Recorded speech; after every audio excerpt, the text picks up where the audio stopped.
Hello there, ladies and gentlemen. I am here speaking of my LAN II Essay Topics. Going to talk about kind of what I wrote about, talking of DNS. So let's hop right into it. So one of my topics were IP addresses. I kind of just talked about the types of IP addresses. Now I talked about public and private IP addresses. So your public address, IP address, is assigned by your router from your ISP. So basically, whenever you go on the internet or whatever you're doing on the internet, that IP address is shown. So technically, it can be. It's not like. I mean, nothing's ever safe on the internet, but so your public IP address can technically get like. Trying to think of what it can be routed back to your geographic location. Technically, I mean, if someone was really trying to figure something out, I mean, they could search up your IP address, and I'm sure they could route it back to your ISP, and then they would know a general area of where you could live.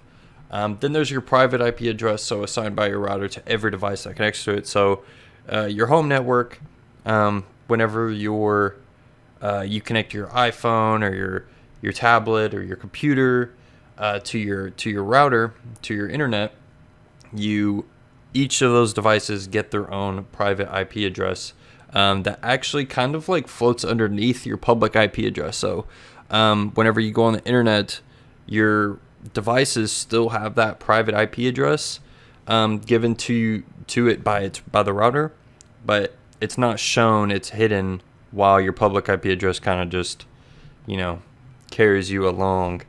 So that's kind of like a quick summary of kind of what I've talked about. Very, short and sweet, but.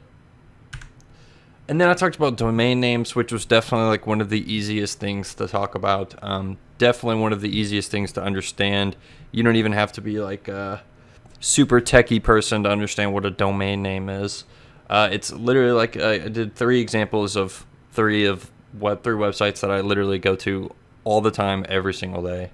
Google.com, YouTube.com, Twitch.tv.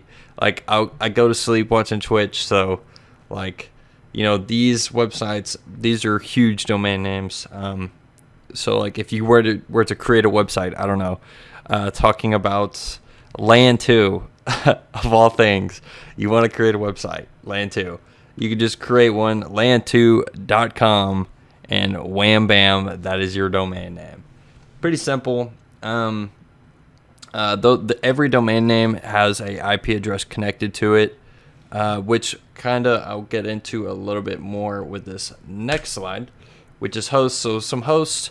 So these are website hosts. So the GoDaddy is pretty popular. Wix and Bluehost. I really don't know too much about Bluehost, but I saw it had really good ratings. But Wix, I'm sure a lot of us have heard or seen advertisements on YouTube. And then GoDaddy, like I remember back in the day, like anytime I'd be watching like a college football game, like GoDaddy commercial would come on. So like they're hosts and they all do different things. I mean, some of them, have website builders like Wix.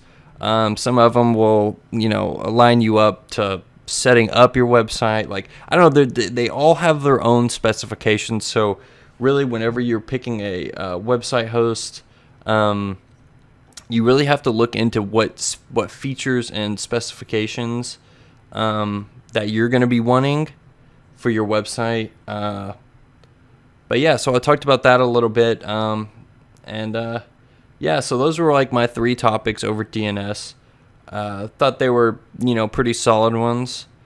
So I hope, you enjoyed my essay, you enjoyed this presentation, and thank you for watching.